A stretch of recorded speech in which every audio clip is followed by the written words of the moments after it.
Hi, Mike Kennedy here, and we've got two Kubey knives, and I thought I would compare them since I have two at once. This is the first one I get. Now these are current models, so it's not like one's replacing the other one. But first I thought we'd just do, this one's thicker, this one's thinner. I thought we'd do a weigh-in first. So we're going to weigh our two knives to see the difference in weight. Okay, we come out with this one with 157 grams. That's 5.5 ounces. This one's 136. Wow, look at that. They weigh almost identical. One's noticeably larger. We're going to try that again. Oh, excuse me, 157. Okay, 157 versus 136. So we have a difference of about 20 grams in weight. Now let's look at what's different about them. Let's look at some differences. Of course, they both have the one-handed opening, which is really what you want with a tactical knife. So we're going to look at the blades. You can see the knife that weighs more has a longer blade. You can see the knife that weighs more. That's going to be a toss-up as to which blade is thicker. You can see they're different profile blades, okay? They have a different shape to them as well. Okay, both these knives have hand guards, which I really like. They both have pocket clips, and what's different with the pocket clips I've noticed is this one's really, you can see the big space in here. This is for a thicker belt.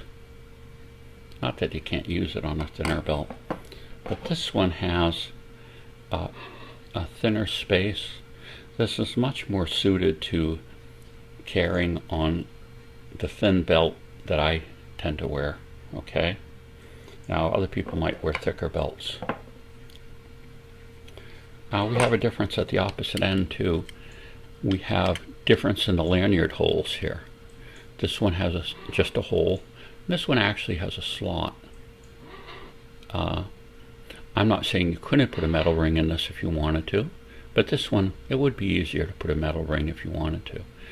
I like, with knives like these, sometimes to put a ring in it and then have a paracord loop. So that way, if I'm out in the woods, you know, whittling or something like that, it's kind of secure on my wrist, so I won't drop it. Now that could be especially important if you buy water and stuff like that. You don't want to drop your knife in water. These are both stainless steels. They're not gonna rust from normal usage with water. Now let's look at them. Let's look at the back of the knives.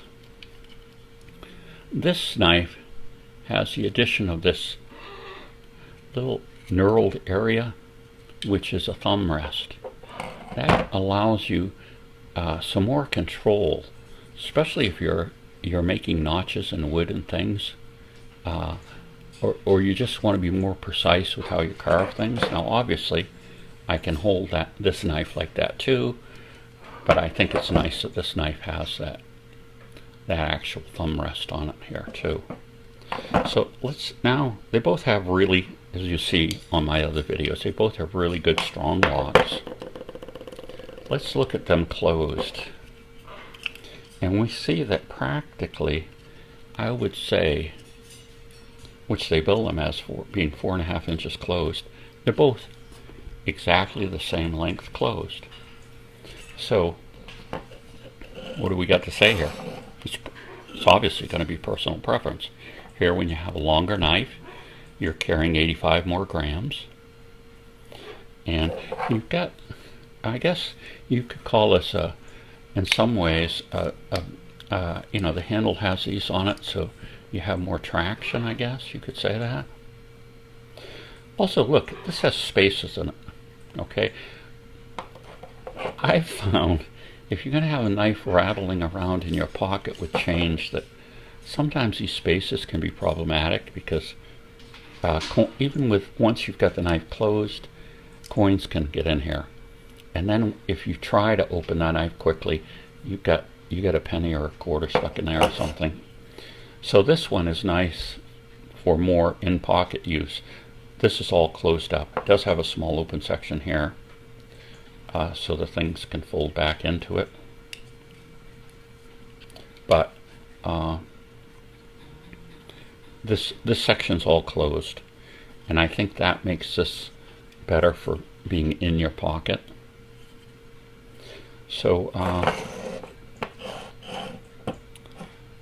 this one's got the nice green sheen, iridescent color to the scales of the handle, which is really nice. So it's just going to be a total personal preference. I'd suggest you go on Kubey's site and look at the two knives, and so you're going to decide you have a longer knife in this. You have a belt clip that's thicker, that's going to work well on thicker belts. This one's slimmed down quite a bit in this dimension. I'm not sure if I showed them like that, because this is quite a bit slimmer. So this is going to fit in the pocket easier. And again, this belt clip, you can see that it's narrower in here. It's going to fit more securely on really thin belts. Okay, not that this one isn't going to be secure, but it's going to be.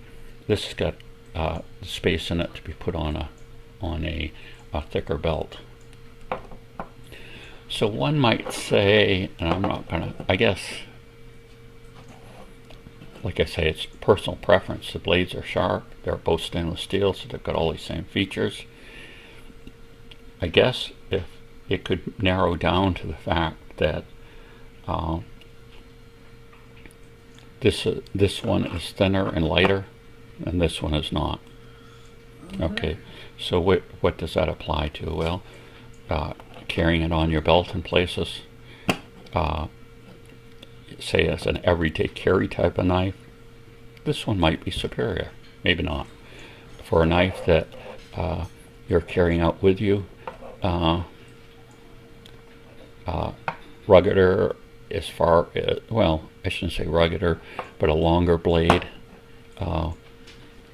This one has a longer blade, and it has this idea that helps grip it more. So I guess you've got to decide it. Personally, I like this one better, but this one is great. This one's great too, but I just like the idea that this is sleek and thin. I can put it on my belt, and it can be there. I can go anywhere with it, and our state's an open carry knife state, so we don't have to worry about that now. This one I love too, but it's just the idea of it's heavier, it has a bigger blade, and sometimes it's nice to have something smaller. So the final decision rests with you.